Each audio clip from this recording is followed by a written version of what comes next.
और डॉक्टर साहब पाकिस्तान में भी बड़ी डेवलपमेंट्स हो रही हैं। यहाँ पे एक शख्स हुआ करते थे, उनको उनकी गाड़ी से जो है वो शराब की बोतल बरामद हो गई और उनको इमरान खान साहब ने वजीर आजम बना दिया। बातें वो रियासत मदीना की करते थे। जरा इस पे भी बताइएगा, लेकिन पहले जरा ये मोदी साहब की जो अबू धाबी में जो डायस्पोरा से मीटिंग है और वहां पे लीडरशिप ने वेलकम किया, जरा उसके बारे में हमारे साथ डिस्कस करें। साहब, एक तो देखिए, डायस्पोरा से खिताब तो करते हैं, मेरे मुर्शिद ने भी किया था वॉशिंगटन डीसी में आके, जिसके बारे में कई एतराजात थे, लेकिन खिताब ही होता था, डायस्पोरा को प्रमोट नहीं किया जाता था। मोदी साहब का डिफरेंस यह है कि डायस्पोरा को प्रमोट कर रहे हैं। अब मैं बताता हूं प्रमोट किस तरह कर रहे हैं। उन्होंने वहां पे एक नया कार्ड आज इंट्रोड्यूस किया जिसका नाम रुपया है। वो सिर्फ ये नहीं कर रहे कि डायस्पोरा से खिताब कर रहे हैं, उनको प्रमोट कर रहे हैं।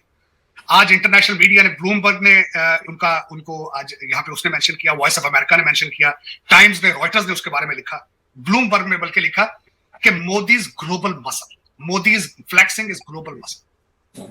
तो देखें, मैं जिस तरह आपको जिस तरह मैं स्टूडेंट ऑफ पॉलिटिकल साइंस हूं, मैं मुसलसल नोट ले रहा हूं इस चीज के।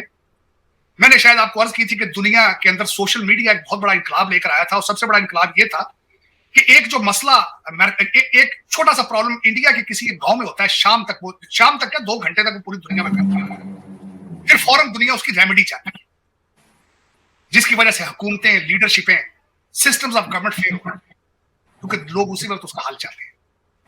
और उसको इस नए दौर के अंदर उसको कैचअप करना। फिर उसके बाद 2 चीजें मैं जिस तरह मैं हमेशा आपको बताता हूं कि authoritarianism is on the rise, populism is on the rise. इस वक्त ये अगर देखा जाए तो ये कॉम्बिनेशन दोनों मोदी साहब के हाथ में है। पॉपुलरिज्म में भी वो आगे है, अथॉरिटेरियनिज्म में भी सबसे आगे है। फिर उसके बाद ये है कि उनकी एक लिस्ट है अकॉम्प्लिशमेंट्स की। ये नहीं कि सिर्फ वो पॉपुलरिज्म एक ऑप्टिक्स पे ही काम कर रहे हैं, he is delivering at the same time. जिस तरह आप उसकी मिसाल आपने खुद ही दे दी है कि तीसरी टर्म के अंदर तीसरी बड़ी इकॉनमी, चंद्रयान भी डिलीवर किया उन्होंने। फिर उसके बाद आप देखें इस वक्त रेड सी के अंदर किस तरीके से वो अपनी ट्रेड को प्रोटेक्ट कर रहे हैं, राइस एक्सपोर्ट को प्रोटेक्ट कर रहे हैं। जिस तरीके से अगर रशिया से तेल लेते रहे हैं, अगर वहां से खदशा आया तो साथ ही वेनेजुएला पे उन्होंने कैपिटलाइज करना शुरू कर दिया। तो ये चीजें तब आती हैं जब आपके अंदर प्राइड मौजूद हो, आपके अंदर नेशनलिज्म मौजूद हो। मैं I am taking notes on it, और जिसकी मैं हमेशा ख्वाहिश करता हूं कि शायद मेरी मादरे मिल्लत को भी ऐसा कोई लीडर मुयस्सर आए जो नेशनलिस्ट हो, जो कहे मुंह से कि मैं पाकिस्तानी हूं। वो जाके सिर्फ डायस्पोरा से खिताब ना करे, उनको प्रमोट करे। अब इस वक्त सबसे बड़ा इसमें मैं समझता हूं आज की बात नहीं है, सिर्फ इसमें अकेले मोदी साहब का कमाल नहीं है, कमाल उन लोगों का भी है जिन्होंने भारत के अंदर institute of technology, Indian institute of technology की बुनियादें रखी थी। वो कौन थे? नेहरू थे, मौलाना आजाद थे। मौलाना आजाद कौन थे? भारत के पहले एजुकेशन मिनिस्टर थे, जो 10 साल मुसलसल मिनिस्टर रहे। मैं उन पे आजकल रिसर्च कर रहा हूं। I am very much inspired by him as well. He was very nationalist, Indian, भारतीय थे। वो अपने आप को इंडियन कहते थे, और बल्कि वो तकसीम के खिलाफ थे, पार्टीशन के खिलाफ थे। मैंने शायद आपको बताया होगा कि उनके ख्यालात क्या थे। वो कहते थे कि अगर मुसलमान पाकिस्तान के, बांग्लादेश के और भारत के इकट्ठे रहें तो ये खिता बहुत ज्यादा तरक्की कर सकता है। बल्कि इसको एक मैं सपोर्टिंग आर्गूमेंट ये दूंगा कि उस वक्त ब्रिटिश तजर्बा कर चुके थे अमेरिका को ना तोड़ के। 1776 का तजर्बा था, फिर अमेरिका ने उनको गारत कर दिया, डबो कर रख दिया। तो वो दोबारा गलती नहीं करना चाहते थे, वो तोड़ना चाहते थे। ये भी एक थ्योरी मौजूद है कि वो डिवाइड करके जाना चाहते थे सब कॉन्टिनेंट को, कि कहीं दोबारा एक नया अमेरिका ना बन जाए। अब उससे आगे चलते हैं कि 60 से 65,000 डायस्पोरा जो था रजिस्टर्ड था, जो स्पोर्ट्स कॉम्प्लेक्स के अंदर मोदी साहब का स्वागत किया गया, वहां पे 60 से 70,000 65,000 डायस्पोरा वाज रजिस्टर्ड। अब उसके बाद मैं ये बताना चाहूंगा, 7वां दौरा है मोदी साहब का, अहलन मोदी इसका नाम रखा गया है। और उसके बाद मैं समझता हूं कि ये अगर इसको इनडायरेक्टली आप कहें कि मोदी साहब की कैंपेन का हिस्सा ही है, ये बिल्कुल कैंपेन का हिस्सा। उसके बाद वहां पे जो मंदिर 27 एकड़ के अंदर बनेगा वो भी कैंपेन का हिस्सा है।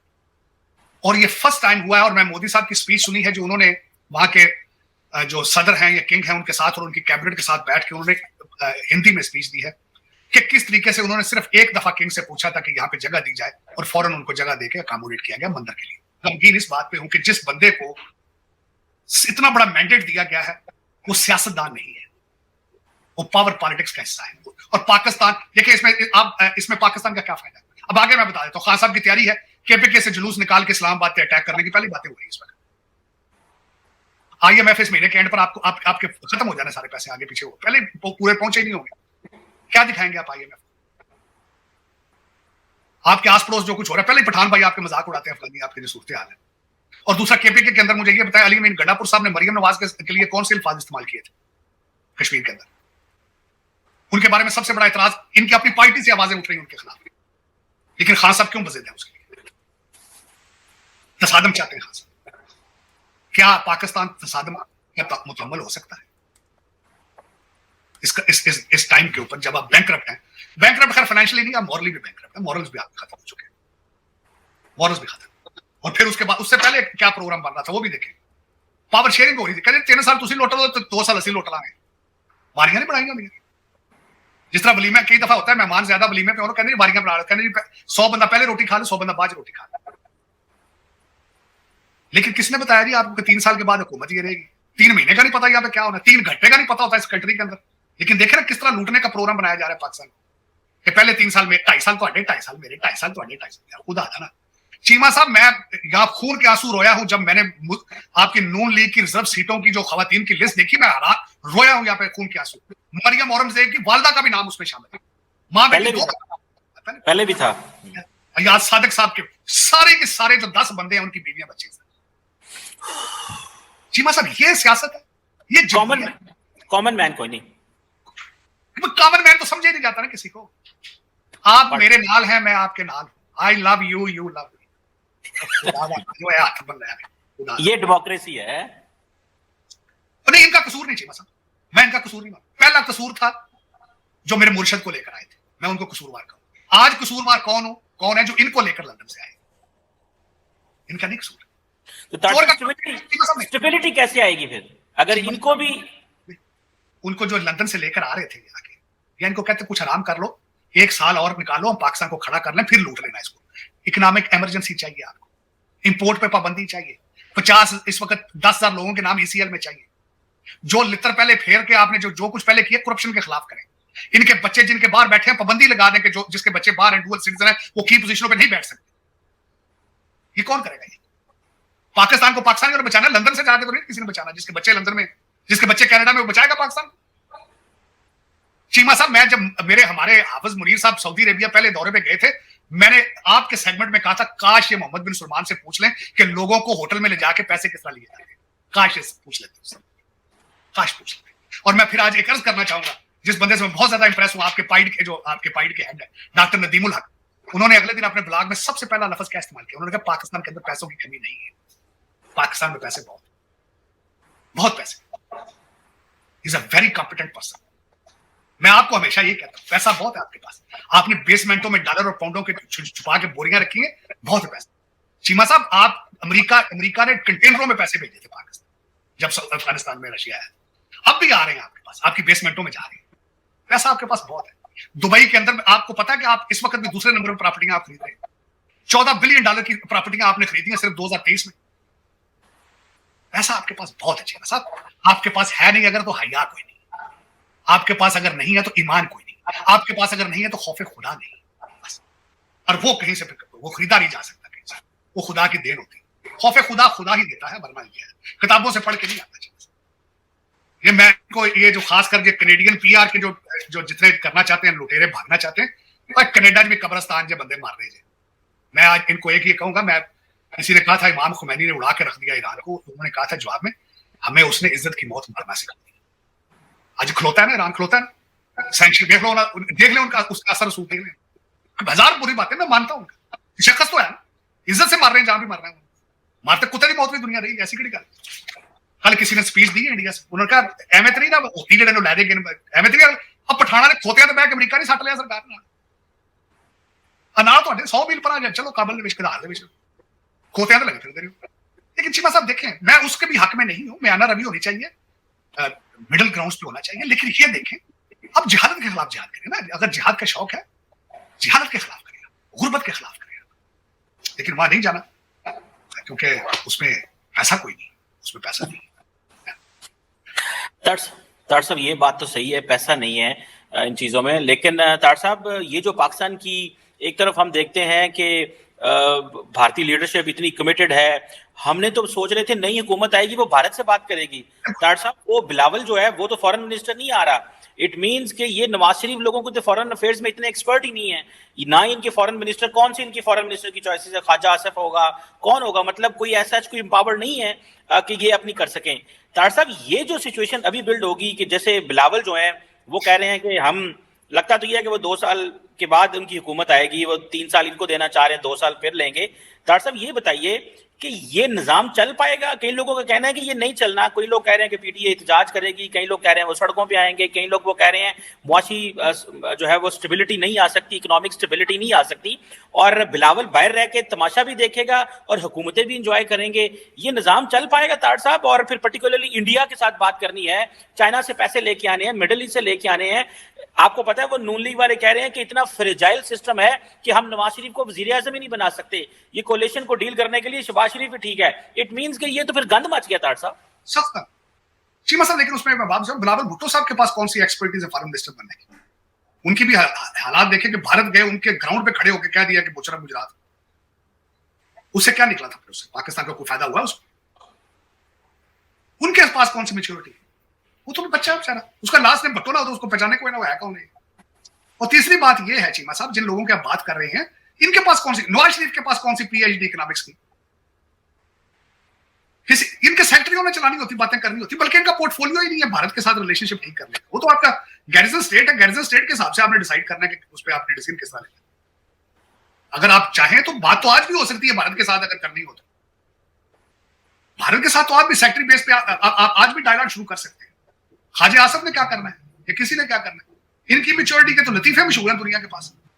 चीमा साहब, दुनिया की बात मैं बताना चाहता हूं। सबसे पहले तो आपको ये देखना होगा कि पीटीआई के जो बाहर अमेरिका में डॉलर लॉबीइज्म पे लगाए जा रहे हैं, वो सर चढ़ के बोल रहे हैं, उसी की बेस पे यूएनओ वाले बोल रहे हैं, उसी बेस पे स्टेट डिपार्टमेंट बोल रहे हैं, उसी बेस के ऊपर रोक खन्ना भी बोल रहे हैं। अब मैं बताना चाहूंगा कि आपसे दुनिया बात करेगी, किस तरह करेगी। दुनिया परवेज मुशर्रफ से भी बात करती रही थी, दुनिया ज़ियाउल हक से भी बात करती रही थी, दुनिया अयूब खान से भी बात करती रही थी। दुनिया आज क्या बन चुकी है? दुनिया इंटरेस्ट बेस्ड डिसीजन लेती है, अपने मुआशी बेस। इसी के ऊपर मैंने आपको बताया था, जब कतर के अंदर भारतीयों को फांसियां की सजा पास होती थी, मैंने कहा ट्रेड पॉसिबल नहीं, ट्रेड इतना जुड़ा आप एक दूसरे के साथ कि उन्होंने बात करनी करनी। मैं आज गारंटी कर देता हूं इसी सेटअप के साथ, किसी भी सेटअप के साथ पाकिस्तान में बात करेंगे। क्यों नहीं करेंगे बात? हाँ, उसमें वजह यह है आपके अंदर दहशत ना हो, आपकी अदालतें सही इंसाफ दे रही, आपका कुछ जर्नलिज्म कुछ थोड़ा बहुत ठीक चल रहा, तो सारे बात करेंगे। देखें, दो चीजें, काकड़ साहब ने दुनिया के 2 चक्कर लगाए हैं, चाहे ये अलग बात है उनसे मिला कोई नहीं, चक्कर तो उन्होंने लगाए ही है ना। तो उसमें चीमा साहब दर हकीकत इसमें कल 2-4 बातें हुई हैं, क्योंकि बहुत खुला पैसा पीटीआई ने लगाया लाभी का, बहुत खुला। ये लोअर मिडिल क्लास के डॉक्टर हैं ये $100 इकट्ठे करके ना, ये इन्होंने बड़े पैसे लगाए। कल स्टेट डिपार्टमेंट ने भी मैसेज छोड़ा है कि जो अदालतों में केस है उनको देखा जाए, जो धांधली के केस है। यूनाइटेड नेशन परेशान हो गया, यूनाइटेड नेशन गाजा की वजह से परेशान नहीं है, वो इनकी वजह से परेशान है। कल जो उन्होंने हॉस्टेज छुड़ाने के लिए 67 बंदे मारे हैं, उस पर कोई परेशान नहीं यूनाइटेड नेशन। आपके इलेक्शनों की परेशानी क्यों है? क्योंकि पीटीआई के पैसे बहुत लग रहे हैं, बहुत पैसे लगे, $100 50 इकट्ठे करके ना, बड़े पैसे लगे, कारोबार बहुत लगा। तो उसमें ये रिजल्ट उसका निकला है कि अमेरिका के अंदर डॉलर पैसे लगाने हैं। आपका आर्टिकल भी छप जाता है इकोनॉमिस्ट में, 2-4 कांग्रेसमैन भी बोल पड़ते हैं, 2-4 जर्नलिस्ट जो है वो स्टेट डिपार्टमेंट की ब्रीफिंग के अंदर वो भी क्वेश्चन कर लेते हैं। ये देखिए रिजल्ट निकला, मैं नोट कर रहा हूँ ये सारी चीजें कि एक सिस्टम को मैनिपुलेट करने के लिए कितने $1000 चाहिए होते हैं। मैं टेकिंग नोट्स और it is working. United nation को कोई शर्म नहीं है कि रोहिंग्या मुसलमानों की क्या हालत है, यूनाइटेड नेशन को कोई शर्म नहीं कि चाइना के अंदर मुसलमानों के साथ क्या हालात हो रहे हैं, और लेकिन यूनाइटेड नेशन परेशान है कि वहां पाकिस्तान इलेक्शन क्यों नहीं है। I agree with it. लेकिन चीमा साहब, ये सारी बातें एक तरफ होंगी अगर पाकिस्तान में स्टेबिलिटी है, स्टेबिलिटी पॉलिटिकल नहीं, economic stability, law and order की स्टेबिलिटी, और दहशतगर्दी रोकना चाहिए। बिल्कुल सही बात है तार साहब। और कहा जा रहा है कि शायद कोई डेलीगेशन इमरान खान से मिलेगा। तार साहब वो तो कह रहे हैं मैंने किसी से बात ही नहीं करनी, वो डेलीगेशन उधर किधर जाएगा? ये तो एक क्योस है। अगर बाहर आते हैं इमरान खान साहब तो सड़कों पर शोर होगा, तूफान होगा, वो पूरे मुल्क को डीरेल कर देंगे। अगर जेल में हैं तो वो जो हुकूमत कर रहे हैं उनको इस चीज़ का गिला है कि हमारा मेन ओपोनेंट जेल में है, और एक शायद वो चीज़ भी चल रही है। लेकिन ये जो एक क्राइसिस है, सुना है कि नदीम अफजल चंद साहब और बहुत सारे लोग, उनसे कोई मुज़ाकराती कमेटी बनी है जो इमरान खान से बात करेंगे। तो तार साहब अगर मुज़ाकरात ही करने हैं तो फिर जेल से निकाल लें, अगर आप समझते हैं कि मुज़ाकरात भी करने हैं और उनको केसेस में अंदर। मैंने आपको कल भी नक्शा मैंने बनाया था कि वो जेल में थोड़ी गई, जेल में फ्रूट और योगर्ट के साथ थोड़ी नाश्ते होते हैं, देसी मुर्गियां देसी घी में थोड़ी जेल में मिलती है। 10 चैनल दिए जाते हैं जेल के अंदर, अपनी मर्जी का स्टेशनरी बाइक आपको दिया जाता है, जेल। सारा दिन दरबार लगता है आपके वकीलों का और आपके नुमाइंदों का, प्रेस का। ये जेल नहीं, किसने कहा जेल? ये जेल नहीं है, ये ड्रामा है, ड्रामा है। इस तरह कंट्री चलते नहीं है जिस तरह चलाया जा रहा है, जिस तरह तस्वीरें लीक हो रही है, जिस तरह ऑडियो लीक हो रही है, जिस तरह सारा कुछ हो रही है। ये जेल थोड़ी, ये तो रेस्ट हाउस है। लेकिन मुझे ये बताया, खान साहब ने आज तक पहले किसी की बात मानी? मैं छोटा सा वाकया कोट करना चाहता हूँ। मुझे पीटीआई के बड़े खास इनकी कैबिनेट के मिनिस्टर ने बताया था कि हम सारे मिनिस्टर इकट्ठे होकर गए थे उस्मान बुजदार की परफॉर्मेंस पे बात करने। खान साहब ने घंटा खड़े होकर उनका, अच्छा आप घर चले जाओ, he is not going anywhere, he is Wasim Akram, he is my Wasim Akram plus. Khan साहब बात सुनते हैं किसी? हाँ, उस्मान चांद साहब को चाहिए कि अगर मुज़ाकरात करने हैं तो बुशरा बीबी से करें। इमरान खान वो उनकी बात सुनते हैं।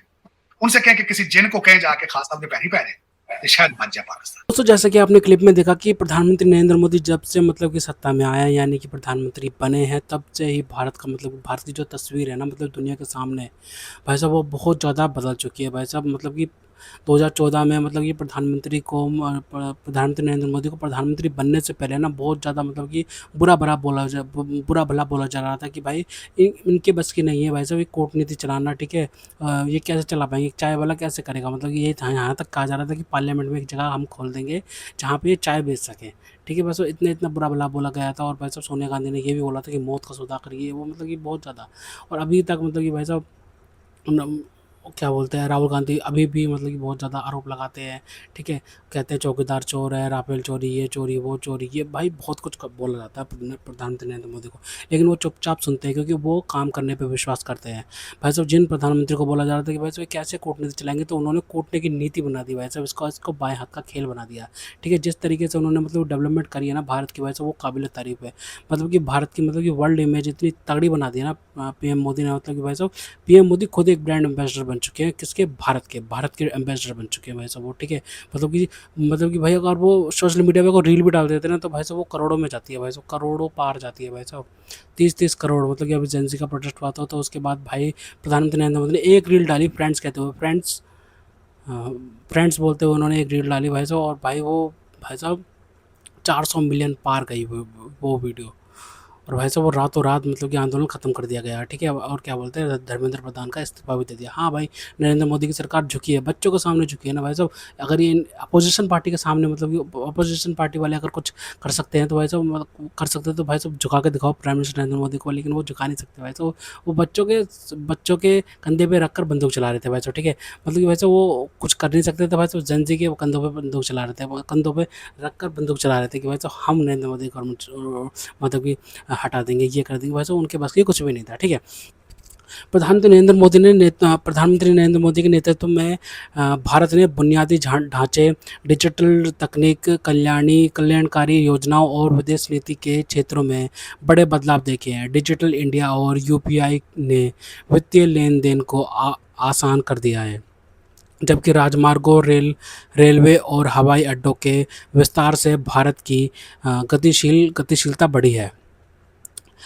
प्रधानमंत्री नरेंद्र मोदी के कार्यकाल में देश की दशा और दिशा में आए प्रमुख बदलाव कुछ इस प्रकार हैं। डिजिटल और आर्थिक सुधार, ठीक है। डिजिटल और आर्थिक सुधारों में भाई साहब बहुत ज़्यादा कराया कि आधार कार्ड में डिजिटलाइजेशन करा गया, ठीक है, बहुत तगड़े तरीके से। और भाई क्या बोलते हैं, यूपीआई वगैरह चलाया गया, ठीक है। भाई साहब जनधन खाते खोले गए, ठीक है। और भाई साहब सारा कुछ ऑनलाइन डिजिटलाइजेशन कर दिया गया, फैमिली आईडी बनाई गई, बहुत कुछ करा गया भाई, ठीक है। डिजिटल इंडिया, यूपीआई और जनधन खातों के जरिए करोड़ों लोगों को बैंकिंग व्यवस्था से जोड़ा गया, ठीक है। और प्रत्यक्ष लाभ अंतरण, डीबीटी, सरकारी योजनाओं का पैसा सीधे लाभार्थियों के खाते में भेजा जाने लगा, जिससे बिचौलिया ख़त्म हो गए। मतलब कि भाई साहब पहले ये था ना कि भाई साहब क्या, जैसे कि आप और क्या बोलते हैं, जैसे कि आम इंसान का और सरकार से लेन देन है, ठीक है। क्या बोलते हैं, उसके पैसे खाते में पैसे आएंगे, ठीक है, किसी इंसान के, तो भाई साहब सरकार डाल रही है। लेकिन वैसे बीच में जो लोग थे ना वो खा जाते थे पैसा को, बहुत ज़्यादा कटौती करते थे। तो भाई आप डायरेक्टली क्या बोलते हैं, सीधा खाते में पेमेंट आती है और कोई दिक्कत नहीं होती। पहले ऐसा होता था ना, पहले किसी एजेंसी को भेजा जाता था, फिर उसके बाद एजेंसी वाले देखते थे क्या करना है क्या नहीं करना, फिर वो एजेंसी वाले दूसरे लोगों को काम दे देते थे, फिर उसमें से पैसा काटा जाता था। फिर उसके भाई कई चीज़ों से गुजर के वो पैसा मिलता था एक इंसान को। मतलब कि भाई साहब एक बार ही प्रधान में क्या बोलते हैं, राजीव आई थिंक राजीव गांधी जी ने ही बोला था कि भाई मैं 1 रुपया अगर वहाँ से भेजता हूँ ना, पार्लियामेंट से अगर मैं किसी के लिए 1 रुपया भेजता हूँ, तो भाई साहब वो मतलब कि वो 98 से भी 54 रुपए मतलब कि चवन्नी के रूप में मतलब कि किसी को मिलती है। तो इतनी पैसे की कटौती होती थी भाई। तो भाई ये प्रधानमंत्री नरेंद्र मोदी ये तो बहुत अच्छा काम किया है, ठीक है। और स्टार्टअप संस्कृति, देश में स्टार्टअप को बढ़ावा मिला है।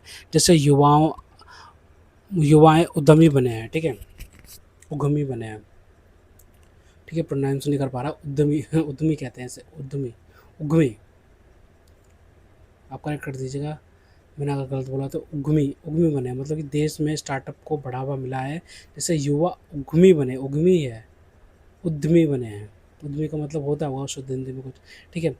बुनियादी ढांचा, ठीक है, सड़क और परिवहन, एक्सप्रेसवे और क्या बोलते हैं, राष्ट्रीय राजमार्गों और आधुनिक पोर्ट्स पर तेज़ी से निर्माण हुआ है। रेलवे, वंदे भारत और मेट्रो सेवाओं के विस्तार से सफ़र तेज़ और आरामदायक हुआ है। कनेक्टिविटी, दूर दराज के इलाकों को हवाई अड्डों और बेहतर सड़कों से जोड़ा गया। सामाजिक कल्याण और स्वास्थ्य, शौचालय और आवास, स्वच्छ भारत अभियान के तहत करोड़ों शौचालय बने हैं और पीएम आवास योजना से पक्के मकान मिले। निःशुल्क राशन और स्वास्थ्य, महामारी और अन्य समय में गरीबों को मुफ्त अनाज और आयुष्मान भारत के तहत स्वास्थ्य बीमा मिला। नल से जल, हर घर जल योजना के माध्यम से ग्रामीण घरों तक साफ पीने का पानी पहुंचाया गया। राष्ट्रीय सुरक्षा और विदेश नीति, कड़े कदम, आतंकवाद के खिलाफ सख्त नीतियां और सीमा पार सुरक्षा पर विशेष जोर दिया गया। वैश्विक छवि, दुनिया भर में भारत का कूटनीतिक प्रभाव और मान सम्मान बढ़ा है। आत्मनिर्भर भारत, रक्षा उपकरणों और अन्य जरूरी सामानों का उत्पादन देश में ही करने का जोर दिया गया। डिजिटल क्रांति और विकास यात्रा की इस कहानी को विस्तार में हमने आपको बताया है, ठीक है। और भाई क्या बोलते हैं, प्रधानमंत्री नरेंद्र मोदी के ये कदम जो है ना भाई, भारत के लिए मतलब कि बहुत ज़्यादा मील का पत्थर साबित हुए हैं। और भाई क्या बोलते हैं भाई, तीसरा term prime minister Narendra Modi का ऐसे ही नहीं है भाई, समझ रहे हो भाई। भारतीयों ने देखा है वैसे किस तरीके से मतलब कि उन्होंने काम किया है। किसी भी काम को मतलब कि करने से पहले वो किसी चीज़ से मतलब कि डरते नहीं है। वो सबसे वार्तालाप करते हैं, बातचीत करते हैं, और वैसे उसके बाद में वो उसके बाद भाई वो उस नतीजे पे पहुँचते हैं कि भाई वो उनको डिसीज़न लेना है तो लेना ही है, कोई रोक नहीं सकता उनको भाई, साफ बात है। भारत के हित में भाई साहब कोई भी डिसीज़न भाई साहब उनको रोक नहीं सकता, ठीक है। भारत के हित के लिए, भारत के लिए, भविष्य के लिए, भारत के भविष्य के लिए। तो खैर, तो दोस्तों अगर आपको हमारी वीडियो पसंद आए तो कम से कम व्हाट्सएप पर जरूर शेयर कीजिएगा। साथ साथ चैनल को सब्सक्राइब करके हमारा मनोबल जोर बढ़ाएगा, ताकि हम आपके लिए ऐसे ही मनोरंजन भी सुनाते रहें। तो गाइस मिलते हैं आपसे अगली वीडियो में, तब तक के लिए जय हिंद।